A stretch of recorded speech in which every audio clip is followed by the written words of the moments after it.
BJP ছেড়ে তৃণমূলে যোগ অভিনেত্রী পার্নো মিত্রের। রাজনৈতিক মহলে জোর চর্চা। দীর্ঘ জল্পনার অবসান ঘটিয়ে অবশেষে দলবদল করলেন টলিউড অভিনেত্রী পার্নো মিত্র। শুক্রবার তৃণমূল ভবনে আয়োজিত এক অনুষ্ঠানে মন্ত্রী চন্দ্রিমা ভট্টাচার্য এবং তৃণমূল নেতা জয়প্রকাশ মজুমদারের হাত থেকে দলীয় পতাকা গ্রহণ করেন তিনি। এর আগে 2021 সালের বিধানসভা নির্বাচনে বরাহনগর কেন্দ্র থেকে বিজেপির প্রার্থী হিসেবে লড়াই করেছিলেন পার্নো। শুক্রবার রাজ্য রাজনীতিতে উল্লেখযোগ্য পরিবর্তন। বিজেপি ছেড়ে তৃণমূল কংগ্রেসে যোগ দিলেন জনপ্রিয় অভিনেত্রী পার্নো মিত্র। কলকাতার তৃণমূল ভবনে দুপুর 12:30 নাগাদ আনুষ্ঠানিকভাবে শাসক দলে তার যোগদান সম্পন্ন হয়। এদিন তৃণমূল ভবনে আয়োজিত যোগদান অনুষ্ঠানে উপস্থিত ছিলেন রাজ্যের মন্ত্রী চন্দ্রিমা ভট্টাচার্য এবং তৃণমূল কংগ্রেস নেতা জয়প্রকাশ মজুমদার।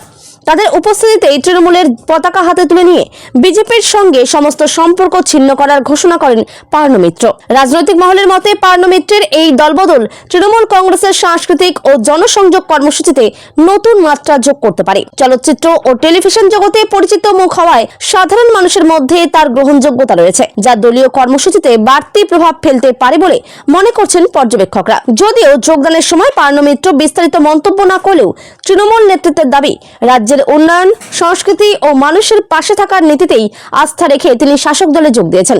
তার এই সিদ্ধান্ত ঘিরে রাজনৈতিক মহলে শুরু হয়েছে নানা জল্পনা ও আলোচনা। তবে দীর্ঘ প্রতীক্ষার পর আজ আনুষ্ঠানিকভাবে শাসক দলে যোগ দিলেন এই অভিনেত্রী।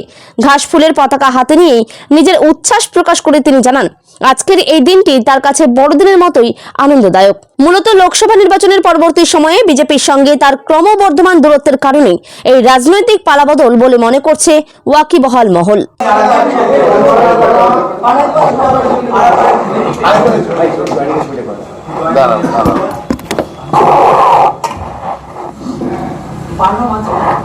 মাঝখানে চলে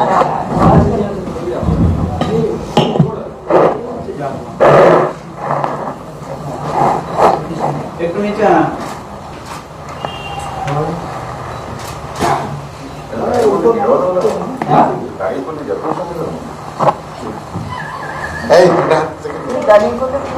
এগিয়ে যাব আমি দিদির সাথে এবং অভিষেক বন্দ্যোপাধ্যায়ের নেতৃত্বে।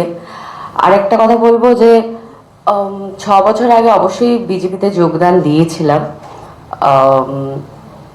যেটা ভেবেছিলাম তখন হয়তো ঠিক সেইভাবে বিষয়টা এগোয়নি এবং মানুষ তো ভুল করেই থাকে আমার মনে হয়।